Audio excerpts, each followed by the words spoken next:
اس وقت میرے rest house میں کچھ مرد آئے تھے اور مجھ سے لڑکی کا مطالبہ کرنے لگے تھے۔ میں نے نہایت رازداری سے ان کو لڑکی دی اور اپنے ریسٹ ہاؤس میں ہی ایک کمرہ بھی دے دیا۔ میرا یہ غیر قانونی کام پچھلے 1 سال سے بہت رازداری سے چل رہا تھا۔ دنیا کے سامنے عزت دار اور گھر بار والے مرد میرے پاس چھپ کر آتے اور اپنے پاس خریدی ہوئی لڑکیاں ایسے مردوں کے لیے پہلے سے تیار رکھتا تھا۔ میں ہمیشہ سے حسین لڑکیوں کا شوقین تھا، مگر جب کچھ شعور سنبھالا تو مجھے عورت صرف کاروبار کے قابل ایک کھلونا لگنے لگی تھی۔ میں یتیم خانے میں پلا بڑھا تھا، نہ میرا خاندان تھا، نہ میں نے قریبی رشتوں میں کسی عورت کا روپ دیکھا تھا کہ میں ایسا کام کرتے ہوئے گھبراتا۔ اسی طرح لڑکیاں بیچ کر میں نے اتنا پیسہ جمع کر لیا کہ ایک درمیانے طبقے کا ریسٹ ہاؤس بنا کر بیٹھ گیا۔ میں چرب زبان تھا اور عیار انسان تھا، اس لیے دنیا کو بہت سکون سے دھوکہ دے دیتا تھا۔ دنیا کے سامنے میں بظاہر ایک ریسٹ ہاؤس کا مالک اور شریف النفس لڑکا تھا، مگر دراصل میری حقیقت اتنی بری تھی کہ میں خود بھی کسی کو نہیں بتا سکتا تھا۔ میں نے کبھی کسی لڑکی کی مجبوری کو نہیں سمجھا تھا اور نہ کبھی کسی لڑکی پر ترس کھایا تھا۔ میں خود بھی لڑکیوں کو استعمال کر لیتا اور دوسرے مردوں کو بھی پیش کر کے پیسہ کما لیتا تھا۔ اسی پیسے کی لالچ میں تمیز، تہذیب سب بھلا چکا تھا، مگر تب اچانک میں نے ایک ایسی لڑکی کو اپنا شکار بنانے کی کوشش کی کہ اس لڑکی نے میرے اس چلتے کاروبار کو ہی ڈاماڈول کر دیا تھا۔ جب سے میں یہ کام کر رہا تھا، پہلی بار اس لڑکی نے میرے ارادوں پر پانی پھیرا تھا اور نہ صرف میرے منصوبے ناکام بنائے بلکہ ایک نازک سی لڑکی اپنا گاہک بن کر آنے والے بدکردار مضبوط مردوں کے سامنے ایسی سیسا پلائی دیوار بن گئی کہ وہ چاہ کر بھی اپنی خواہش پوری کرنے میں ناکام ہو جاتے تھے۔ وہ لڑکی پہلی بار مجھے بازار میں نظر آئی تھی۔ مجھے جس چیز نے متوجہ کیا تھا وہ اس لڑکی کا ڈکا چھپا وجود تھا۔ میں ہندو تھا اور میرا اب تک ہم مذہب لڑکیوں سے ہی پالا پڑا تھا۔ ان میں سے کچھ لڑکیوں کو میں نے بھاری پیسے دے کر خریدا تھا، جبکہ کچھ لڑکیاں تو خود میرے ساتھ یہ کاروبار کر رہی تھیں۔ وہ میرے بتائے گاہکوں کو خوش کرتیں اور اس کے بدلے ان کو ان کے حصے کی رقم مل جاتی تھی۔ مہنگائی اور گھریلو مجبوریوں کی وجہ سے کچھ انڈین لڑکیاں اندر ہی اندر میرے ساتھ یہ کام کرتی تھیں اور پیسہ کما کر اپنی تعلیم کا خرچہ پورا کرتی تھیں۔ اس لیے کبھی مجھے کوئی مسئلہ نہیں ہوا تھا۔ میں گاہک دیتا تھا، وہ اپنی خدمات دیتی تھیں۔ یہاں جو لڑکیاں میں نے خریدی تھیں وہ بھی گونگی بہری بن کر میرا ہر کام کرتی تھی، کیونکہ ان کی مجبوری تھی کہ میں ان کا پیسہ دے چکا تھا۔ الغرض جب سے کام کرنا شروع کیا تھا کسی لڑکی نے میرے لیے زیادہ مسئلہ نہیں بنایا تھا، مگر اس لڑکی کو جب میں نے بازار میں دیکھا تو میں چونک گیا۔ وہ ایک بڑی سی چادر میں پورا وجود چھپا کر آئی ہوئی تھی، جس سے مجھے اندازہ ہوا کہ وہ مسلمان لڑکی ہے۔ گویا کہ اس نے اپنا چہرہ باقاعدہ نہیں چھپایا ہوا تھا، مگر اس نے اپنے وجود کو مکمل چھپایا ہوا تھا۔ مگر اس کے باوجود اس کا حسن شعاعیں بکھیر رہا تھا۔ وہ بے حد خوبصورت لڑکی تھی اور اس کا رنگ دودھ کی طرح سفید تھا۔ اس میں اتنی کشش اور دلکشی تھی کہ میں اسے اتنا ڈھکا چھپا ہوا دیکھ کر بھی نظر نہیں ہٹا پایا تھا اور کتنی دیر تک اسے دیکھتا رہ گیا تھا۔ وہ کسی عام سی سبزی کی ریڑھی پر کھڑی سبزی خرید رہی تھی اور پیسوں پر بحث کر رہی تھی۔ اس کے پاس پیسے کم تھے۔ میں ایسی لڑکیوں کی ہی تلاش میں رہتا تھا جس کے پاس پیسوں کی کمی ہوتی تھی اور وہ اپنی ضرورت پوری کرنے کے لیے میرے ساتھ کام کرنے پر مجبور ہو جاتی تھی۔ اس وقت بھی میں نے جلدی سے آگے بڑھ کر اس لڑکی کی خریدی ہوئی سبزی کے پیسے ادا کیے اور اس ریڑھی والے سے کہا کہ بھائی ان کو جو بھی سامان چاہیے دے دیں۔ ایک لڑکی سے بحث کرتے ہوئے شرم آنی چاہیے۔ اگر وہ لڑکی ہو کر ریڑھی پر کھڑی بحث کر رہی ہے تو سمجھ جاؤ کہ وہ کتنی مجبور ہے کہ تم سے سبزی لینے آئی ہے۔ میں نے ایسے الفاظ بول کر جہاں ریڑھی والے کو شرمندہ کرنے کی کوشش کی، وہیں میرا مقصد اس لڑکی کو اپنی طرف متوجہ کرنا تھا اور میں اپنے مقصد میں کامیاب بھی ہوا تھا۔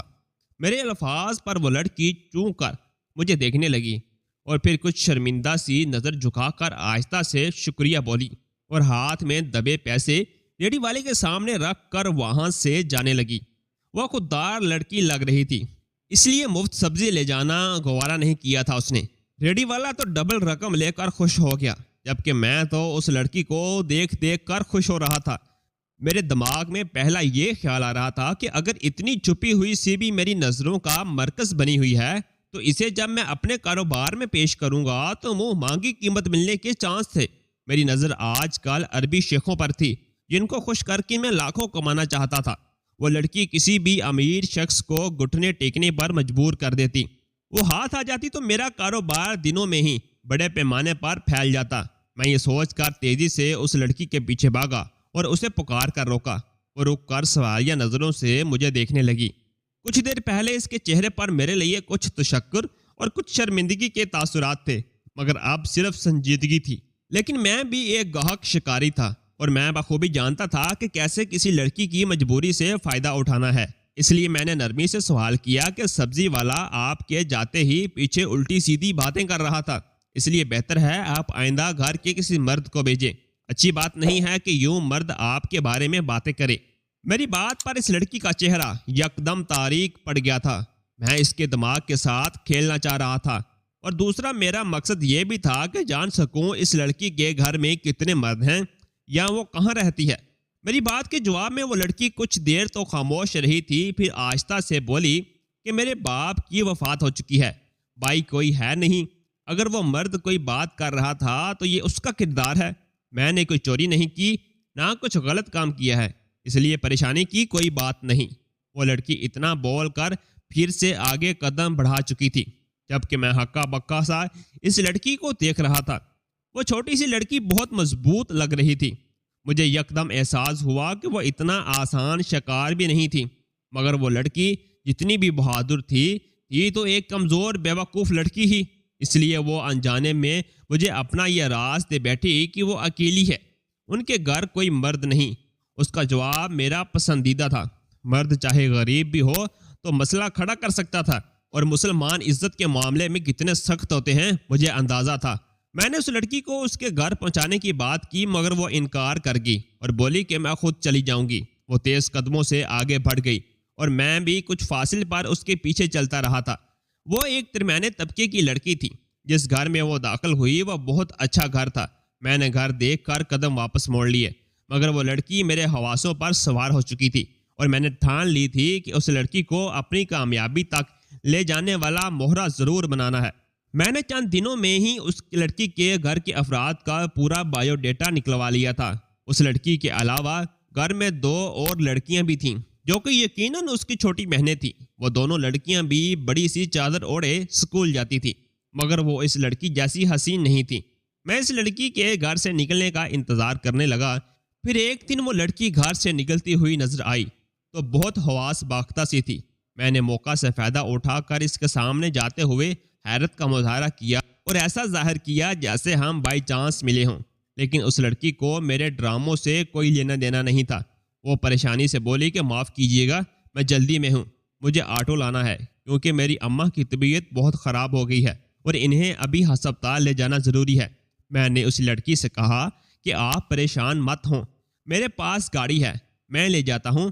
میری آفر پر وہ لڑکی متذبذب ہوئی تو میں نے کہا کہ میں صرف مدد کرنا چاہتا ہوں، اور اس وقت جو آپ کی ماں کی حالت ہے انہیں جلد ہاسپٹل پہنچانا ضروری ہے۔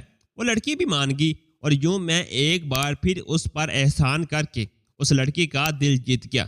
میں نے بہانے سے اسے یہ بھی سنایا کہ اگر وہ اب آٹو لینے جاتی تو لوگ اس کی مجبوری کا فائدہ اٹھاتے۔ میں بار بار اسے جتا رہا تھا کہ دنیا اتنی اچھی نہیں ہے جتنی وہ سمجھ رہی ہے۔ وہ لڑکی اپنی ماں کی وجہ سے بہت پریشان تھی۔ ڈاکٹر نے چیک اپ کر کے فیس بتائی جو کہ بہت زیادہ تھی، اور وہ لڑکی ایک بار پھر اپنے بیگ میں جھانک کر پیسوں کا حساب لگا رہی تھی۔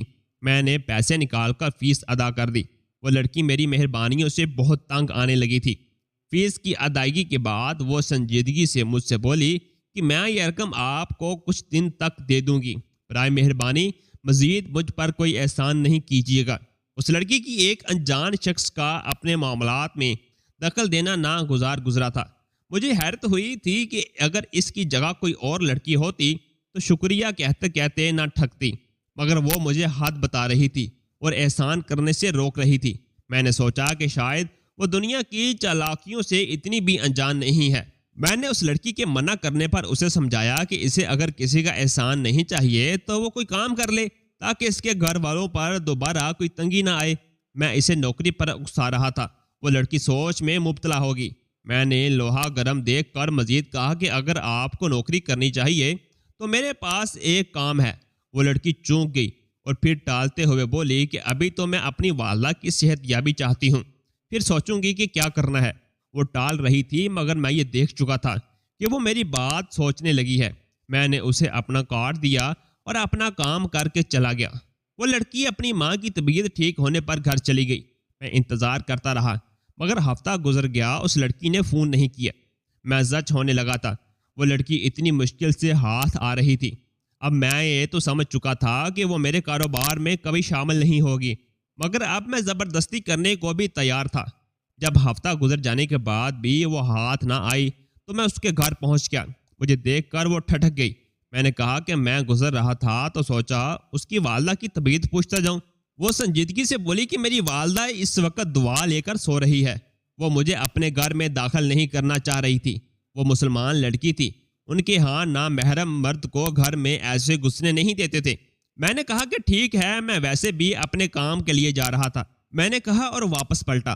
وہ لڑکی دروازہ بند کرنے لگی تو میں اچانک رک کر بولا کہ آپ کو نوکری کرنی چاہیے، میرے ریسٹ ہاؤس میں ایک جگہ خالی ہے۔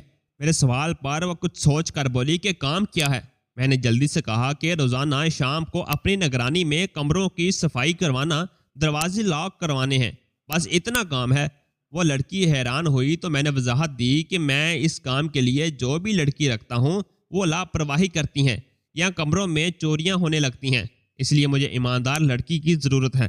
میری وضاحت پر وہ لڑکی مان گئی اور میں خوش ہو گیا کہ شکار پھنس چکا تھا۔ اگلے روز ہی شام کے وقت وہ لڑکی پہنچ گئی۔ میں نے بہت مشکل سے اپنے جذبات پر قابو پایا تھا اور ایک دو روز اس لڑکی کو وہی کام کرنے دیا۔ وہ لڑکی بھی بہت مطمئن ہو گئی تھی اور اسے ابھی 5واں دن تھا جب میں نے ایک کمرے میں خفیہ کیمرہ رکھا اور اپنی ایک ماہر ہندو لڑکی کو سمجھا دیا کہ اسے کیا کرنا ہے۔ میرے سمجھانے پر اس کمرے میں جاتے ہی ہندو لڑکی نے منصوبے کے مطابق ٹھوکر کھا کر اس لڑکی پر جوس کا پورا جگ الٹ دیا۔ وہ مسلمان لڑکی گھبرا گئی، اپنی چادر جھاڑنے لگی۔ ہندو لڑکی نے دروازہ بند کیا اور اس سے کہا کہ مجھے چادر دے دیں، میں دھو دیتی ہوں، یہ جوس سے بھر چکی ہے، اچھا نہیں لگے گا۔ مسلمان لڑکی نے انکار کرنا چاہا۔ میری ورکر نے اس سے زبردستی چادر لی اور باتھ روم میں دھونے چلی گئی۔ اسی دوران وہ لڑکی گھبرائی ہوئی سی بغیر چادر کے کھڑی رہی تھی اور خفیہ کیمرے میں اس کا حسن کی ویڈیو بن رہی تھی۔ اس روز وہ لڑکی گئی تو میں نے اس کی ویڈیو سیو کی اور عربی شیخوں کو وہ ویڈیو دکھا کر لڑکی دکھائی۔ اتنی حسین اور ان چھوئی لڑکی کا سن کر میری توقع کے عین مطابق اس لڑکی کی کروڑوں روپے میں قیمت لگنے لگی تھی۔ میں خوش ہو گیا اور سب سے زیادہ قیمت دینے والے ایک عربی سے اس لڑکی کی ایک رات کے لیے سودا کیا اور اگلے روز وہ گاہک پہنچ گیا۔ میں نے اس لڑکی کے آنے پر اسے اسی کمرے میں بھیجا اور پیچھے سے دروازہ بند کر دیا۔ میں اتنی بڑی رقم لے کر خوش تھا، مجھے اس لڑکی کی بالکل پرواہ نہیں تھی اور نہ ہی میں نے اس لڑکی کا احساس کیا تھا۔ چند گھنٹوں بعد وہ ابھی باہر نکلا اور سرخ چہرہ لیے خاموشی سے میرے پاس آیا اور مجھے لان تان کرتا جانے کیا کچھ بولتا رہا۔ میں بکھلا گیا کہ اتنی بڑی رقم میرے ہاتھ سے نکل جائے گی۔ وہ عربی مجھے برا بلا کہہ کر وہاں سے چلا گیا۔ میں نے گھبرا کر کمرے میں دیکھا تو وہاں وہ لڑکی چادر اوڑھے سنجیدگی سے کھڑی ہوئی تھی۔ پہلی بار میں کسی لڑکی کا سامنا کر کے شرمندہ سا ہو گیا تھا، مگر مجھے حیرت تھی کہ وہ اتنا اونچا چوڑا عربی اس نازک سی لڑکی کو قابو نہیں کر پایا تھا۔ میں اس لڑکی سے پوچھنے کی ہمت نہیں کر پایا تھا کہ ایسا کیا ہوا کہ وہ عربی ایسے کیوں چلا گیا، وہ غصے میں کیوں تھا۔ وہ لڑکی سرد چہرہ لیے کھڑی تھی اور وہاں سے جانے لگی، مگر میں اس کے راستے میں آ گیا۔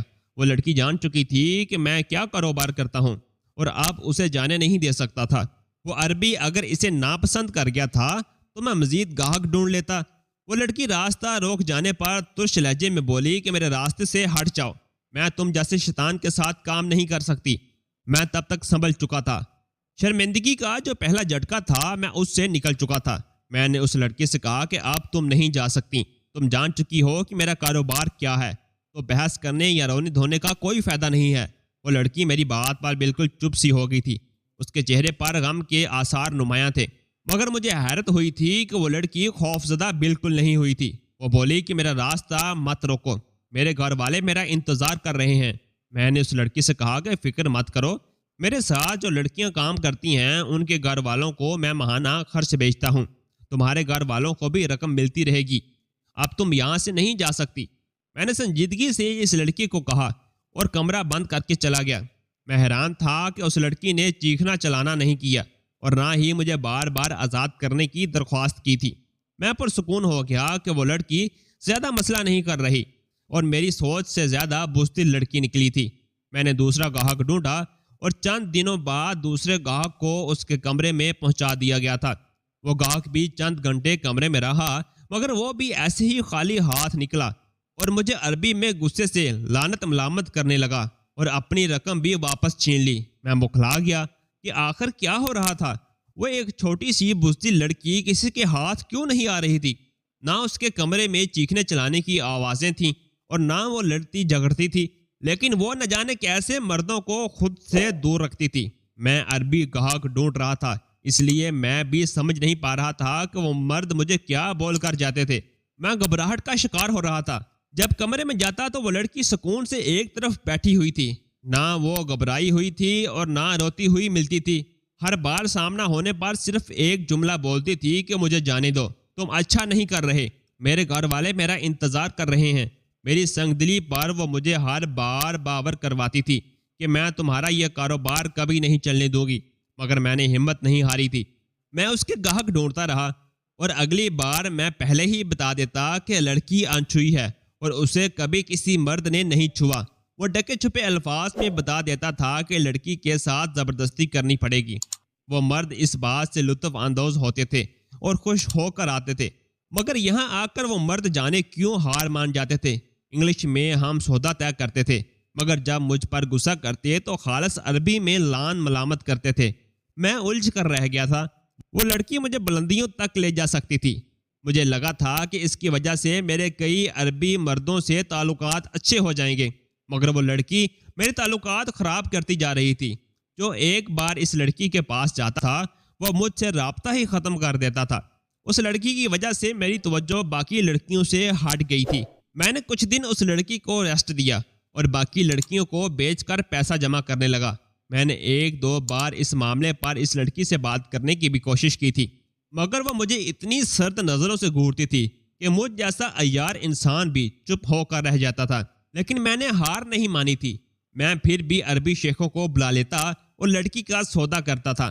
جتنی بڑی رقم ایک رات کے لیے وہ عربی دے سکتے تھے اور کوئی اتنی بڑی رقم نہیں دے سکتا تھا۔ وہ لڑکی عربی مردوں کے حواس پر چھا گئی تھی، مگر وہ ان کے ہاتھ نہیں آ رہی تھی۔ ہر بار میں گاہک بلاتا اور ہر بار وہ گاہک اسی طرح 2 گھنٹے کمرے میں بند ہوتے اور بالکل خاموشی چھائی رہتی تھی۔ نہ جانے وہ لوگ کمرے میں کیا کرتے تھے اور کیوں خالی ہاتھ باہر آتے تھے۔ اب میں غصہ کرنے کی بجائے حیران ہو رہا تھا۔ میرا تجسس بڑھتا جا رہا تھا۔ میں نے تھک کر اس لڑکی سے بات کی اور اس سے کہا، جب تم جان چکی ہو کہ تمہیں اب یہی کاروبار کرنا ہے تو یہاں سے آزاد نہیں ہو سکتی، پھر کیوں میرا کاروبار خراب کر رہی ہو؟ تم اس کا انجام نہیں جانتی ہو۔ اگر میں نے ایک دن یہاں کسی وحشی کے حوالے کیا تو تمہاری یہ پاکیزگی اور معصومیت ایک پل میں ہی خاک ہو جائے گی۔ میری بات پر اس لڑکی نے جو حرکت کی وہ مجھے ہکا بکا چھوڑ گئی تھی۔ وہ لڑکی ڈرنے کی بجائے سکون سے مسکرائی اور اطمینان بھرے لہجے میں بولی کہ تمہارا کاروبار مجھ سے نہیں چلے گا۔ میں اس کے اطمینان پر حیران ہونے لگا۔ اس کے پاس کیا تھا جس کے بل پر وہ ایسے سکون سے کھڑی تھی؟ میں نے اسے کہا، تم اتنی بہادری مت دکھاؤ، تم بھول رہی ہو تم لڑکی ہو۔ جس روز میں نے تمہاری مہلت ختم کی اور نرمی کی بجائے سختی کی تو تمہاری ہمت نہیں ہوگی میرا ہاتھ روک سکو۔ میری دھمکی پر اس لڑکی نے اطمینان سے مجھے جو جواب دیا وہ مجھے ساکت کر گیا۔ حیرت کی بات تو یہ تھی کہ میں غصہ ہونے کے باوجود اس لڑکی کے قریب نہیں گیا تھا۔ میری نیت خراب تھی اور مجھے وہ لڑکی اچھی بہت لگی تھی، مگر اس کا جملہ میرے دماغ سے چپک گیا تھا۔ میں چپ چاپ کمرے سے نکل گیا۔ میں سوچ سوچ کر پاگل ہو رہا تھا۔ جو راز تھا وہ لڑکی بتا چکی تھی، مگر میرے دماغ اس بات کو ماننے سے انکاری تھا۔ میں نے غصے سے ایک اور عربی سے سودا طے کر دیا۔ وہ عربی پہلے روز سے اس لڑکی کے لیے پاگل تھا، مگر وہ قیمت کم دے رہا تھا اور 3 دن کے لیے لڑکی مانگ رہا تھا۔ میں پہلے اسے انکار کرتا آیا تھا کیونکہ مجھے لگتا تھا کہ یہ گھاٹے کا سودا تھا، مگر اب میں نے اس عربی سے سودا طے کر دیا تھا۔ میں جانتا تھا وہ دیوانہ تھا۔ وہ اس لڑکی کو بالکل مہلت نہ دیتا اور نہ ہی وہ نرمی برتتا۔ مجھے اس لڑکی پر غصہ آ رہا تھا۔ میں سوچ چکا تھا کہ اس عربی کو 3 دن کے لیے وہ لڑکی دے کر لاکھوں کما کر پھر اس لڑکی کو اپنا نشانہ بناؤں گا اور میں نے دل میں ٹھان لی تھی کہ میں اس لڑکی کا غرور مٹی میں ملا دوں گا۔ اس کا وہ جملہ میرے اندر آگ بھڑکا گیا تھا۔ وہ عربی گاہک آیا تو میں نے اسے وہ کمرہ دکھایا اور خود باہر چلا گیا۔ میں اس لڑکی کو 3 دن کے لیے اس عربی کے حوالے کر چکا تھا اور اس عربی کو دی ہوئی رقم اپنے دوسرے اکاؤنٹ میں ڈال کر ایک ہوٹل خریدنے کی بات کرنے لگا، مگر ہمیشہ کی طرح 2-3 گھنٹے گزرے کہ وہ عربی کمرے سے باہر نکلا۔ اس کا چہرہ غصے سے سرخ ہو رہا تھا اور مجھ پر غصہ کرنے لگا کہ تم ایک گھٹیا مرد ہو اور تمہیں کاروبار کرنا نہیں آتا۔ وہ انگلش میں بات کر رہا تھا، اس لیے مجھے سمجھ آ رہی تھی۔ وہ مجھ سے بول رہا تھا کہ اگر تمہیں ہمارے ساتھ کاروبار کرنا ہے تو پہلے ہمارے بارے میں جان لو۔ تم ہمارے بارے میں پہلے جان لو، پھر ہمارے ساتھ کام کرنا۔ میں حیران ہو رہا تھا، اس عربی نے بھی ہمیشہ کی طرح مجھ سے پیسہ واپس مانگ لیا۔ میں نے غصے سے کہا کہ میں تمہیں لڑکی دے چکا ہوں، اس کے بعد یہ کام تمہارا ہے، اس کو قابو کرو، میں تمہیں پیسہ نہیں دوں گا۔ مجھے غصہ آ گیا تھا۔ ہر مرد 2-3 گھنٹے گزار کر پیسہ واپس مانگ لیتا تھا۔ اس لڑکی نے عجیب تماشا بنا رکھا تھا۔ وہ عربی بھڑک کر بولا کہ تم جانتے بھی ہو وہ لڑکی کیسی ہے؟ کیا وہ سودا کرنے کے قابل ہے؟ تم اس لڑکی سے کاروبار چلا رہے ہو۔ میرا پیسہ واپس کرو ورنہ پولیس بلا کر تمہارا یہ غیر قانونی کام بند کروا دوں گا۔ میں اس عربی کی بات پر بری طرح گھبرا گیا۔ نہ جانے اس لڑکی میں کیا کشش تھی کہ وہ عربی اس کے حق میں کھڑا ہو گیا۔ مجھے دمکا رہا تھا۔ میں اس لڑکی کا 60 لاکھ لے کر بیٹھا تھا۔ اس عربی نے مجھے پائی مجھ سے واپس لے لی تھی۔ مجھے اس ہوٹل کا سودا کینسل کر کے اس عربی کو پیسہ دینا پڑا۔ میرا دل جل کر راکھ ہو گیا تھا۔ وہ عربی چلا رہا تھا اور میں مٹھیاں بیچنے بیٹھا ہوا تھا۔ عجیب لڑکی تھی جو میرے کاروبار میں رکاوٹ بن چکی تھی۔ وہ میرا کاروبار ٹھپ کرنے پر تلی ہوئی تھی۔ مجھے بار بار اپنی ہار محسوس ہو رہی تھی۔ میں غصے سے بھر چکا تھا اور میرا بس نہیں چل رہا تھا کہ جا کر اس لڑکی کی عزت و ناموس مٹی میں ڈال دوں، مگر میں بے بسی سے مٹھیاں بیچ کر رہ گیا تھا۔ میں چاہتا تھا کہ جا کر اس لڑکی سے بات کروں، مگر میں بیٹھا رہا کیونکہ اس لڑکی کا جواب جانتا تھا۔ وہ لڑکی بے چین تھی اور آزادی چاہتی تھی، مگر پھر بھی اس کے چہرے پر سکون ہی نظر آتا تھا اور وہ اس ایک کمرے میں مطمئن بیٹھی تھی۔ اس کی عزت خراب ہوئی، نہ اس کو کوئی مرد چھونے کی ہمت کر سکا تھا۔ اس کا وجود داغدار نہیں ہوا تھا۔ مجھے اس لڑکی کا جملہ اب بھی یاد آ رہا ہے جب اس روز میرے پوچھنے پر وہ اطمینان سے بولی تھی کہ تم چاہے جتنی طاقت دکھا لو، تم چاہے جتنے بھی مضبوط مرد ہو، میرے پاس میرے خدا کی طاقت ہے۔ میں بظاہر کمزور ہوں مگر میرے ساتھ میرے خدا کا سہارا موجود ہے اور تم ایسے ہی خالی ہاتھ رہو گی۔ مجھے اس کے الفاظ بے یقین کر رہے تھے۔ کوئی انسان اپنے خدا پر اتنا یقین کیسے کر سکتا ہے؟ اس کا یقین بالکل ہلکا نہیں پڑ رہا تھا اور شاید یہ اس کا یقین تھا کہ وہ اب تک محفوظ تھی اور میں اس کا یہی یقین توڑنا چاہتا تھا، مگر پھر بھی ہاتھ پر ہاتھ دھرے بیٹھا تھا۔ میں نے آخری بار کوشش کی۔ میں نے پھر سے ایک عربی سے اس کا سودا طے کیا اور اپنی ورکر لڑکی سے کہا کہ گاہک کے پہنچنے پر اس لڑکی کو نشہ ملا کر جوس پلا دینا تاکہ وہ کوئی اعتراض نہ کر سکے۔ میرا منصوبہ مکمل تھا۔ جو ہی وہ گاہک پہنچا، میری ورکر نے جا کر اس مسلمان لڑکی کو جوس دے دیا۔ وہ ہر بار کی طرح گاہک کے آنے سے انجان تھی، اس لیے جوس پی لیا۔ میں نے اپنی آنکھوں سے اس لڑکی کو جوس پیتے دیکھا اور سکون سے اس گاہک کو بیچ دیا۔ وہ عربی کمرے میں چلا گیا۔ میں باہر بیٹھا رہا۔ پھر پہلی بار میں اٹھا اور چھپ کر اس کے کمرے میں جھانکنے لگا۔ سامنے کا منظر مجھے حیرت سے دنگ کر گیا تھا۔ وہ زمین پر گھٹنے ٹیک کر بیٹھی، بار بار زمین پر سر ٹکا کر سجدہ کر رہی تھی۔ وہ عربی اس کا منتظر بیٹھا ہوا تھا۔ وہ لڑکی اسی طرح زمین پر بیٹھی اپنی عبادت کرتی رہی۔ وہ عربی اس کا انتظار کرتا رہا تھا۔ وہ خود بھی مسلمان تھا، اس لیے اس نے لڑکی کی نماز میں خلل نہیں ڈالا تھا۔ میں اس لڑکی کے بے ہوش ہونے کا انتظار کر رہا تھا، مگر وہ بے ہوش نہیں ہوئی اور اس کی اتنی لمبی نماز پر وہ عربی شرمندہ ہو گیا اور کمرے سے نکل آیا۔ اب میں ساری بات سمجھ چکا تھا، کیوں وہ عربی مجھے لان تان کر کے جاتے تھے اور کیوں وہ مجھے اس لڑکی سے کاروبار کروانے پر ملامت کرتے تھے۔ میں نے اب تک اس لڑکی کے لیے عربی گاہک ہی ڈھونڈے تھے جو سب مسلمان تھے۔ اب اس نمازی لڑکی کو یوں نفل پڑھتا دیکھ کر شرمندہ ہو جاتے تھے۔ عربی کسی لڑکی سے زبردستی کوئی تعلق قائم نہیں کرتے تھے اور اس لڑکی کو عبادت سے گھسیٹ کر اس پر زبردستی کرنے کا تو وہ سوچ بھی نہیں سکتے تھے۔ وہ مجبور ہو کر ہار مان جاتے اور مجھے ہی لعنت دے کر چلے جاتے تھے۔ وہ عربی بھی چلا گیا۔ میرا غصہ کرنے پر ورکر نے کپکپاتے ہوئے بتایا کہ اس سے نشہ آور دوا گر کر ضائع ہو گئی تھی، اس لیے اس نے خالی جوس پلا کر مجھے مطمئن کر دیا تھا۔ مجھے تب اس لڑکی کی باتیں یاد آ گئیں۔ اس کا یقین غلط نہیں تھا، اس کی حفاظت کرنے والا اس کا خدا تھا، اور میرا ہر منصوبہ اللہ نے ناکام بنا دیا تھا۔ میں نے پہلی بار زندگی میں اللہ کو محسوس کیا تھا۔ میں نے اس لڑکی کو واپس بھیج دیا اور کتنے روز تک وہ کاروبار نہیں کر پایا۔ اب میرا دل مجھے مسلمان ہونے پر اکساتا ہے۔ میرا دل چاہتا ہے میں اس خدا کی عبادت کروں جو اپنے بندوں کی ناممکن حال میں بھی حفاظت کرتا ہے۔ شاید میں کبھی اپنے دل کی بات مان لوں اور مسلمان ہو جاؤں۔